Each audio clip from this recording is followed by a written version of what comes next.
Nous avons décidé, parce que nous vivons des moments exceptionnels, qui sont les 10 premiers jours du mois de Dhul Hijjah, de développer un peu mieux cette lettre H comme Hijjah, où se fait et se célèbre et se vit en ce moment à la Mecque le grand pèlerinage Al-Hajj al-Akbar. En effet, Allah subhanahu wa ta'ala nous dit dans le Coran Al-Hajju ashhurun ma'lumat. Le Hajj se célèbre durant des mois et des périodes bien précises. Et donc, à partir de là, le croyant qui décide d'entreprendre ce pèlerinage devra faire un effort sur lui-même et s'assurer de ne pas l'entacher de turpitude et de mauvaises paroles. فَمَنْ فَرَضَ فِيهِنَّ الْحَجَّ فَلَا رَفَثَ وَلَا فُسُوقَ وَلَا جِدَالَ فِي الْحَجِّ.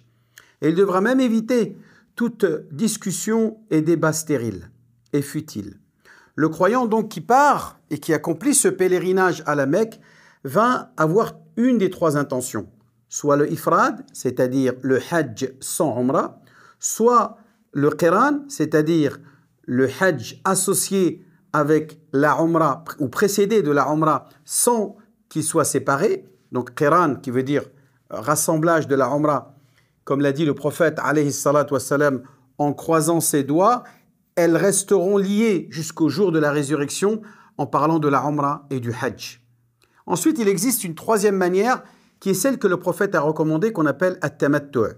C'est la jouissance de séparer la umrah du hajj par une désacralisation, c'est-à-dire d'avoir la possibilité d'une période de repos entre la umrah et le hajj pour se soulager des contraintes de l'ihram, c'est-à-dire de l'habit de sacralisation, que sont ces fameuses 2 étoffes que porte le pèlerin durant ce circuit qu'il accomplit.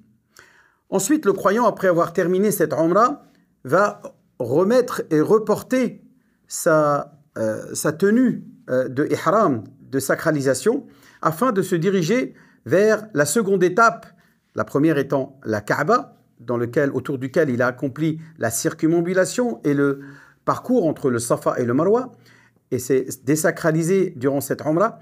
Il part pour Mina le 8e jour du mois de Dhul Hijjah, qui est le 12e mois du calendrier lunaire.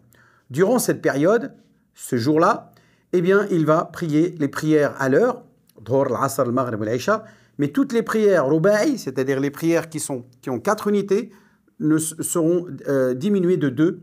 Elles seront que seulement de 2. Yatimu taqsir bidoun al-jama'. Ensuite, le lendemain, il va se diriger vers Arafat. Il va donc aller à Arafat afin de vivre des moments de spiritualité intense ce jour-là.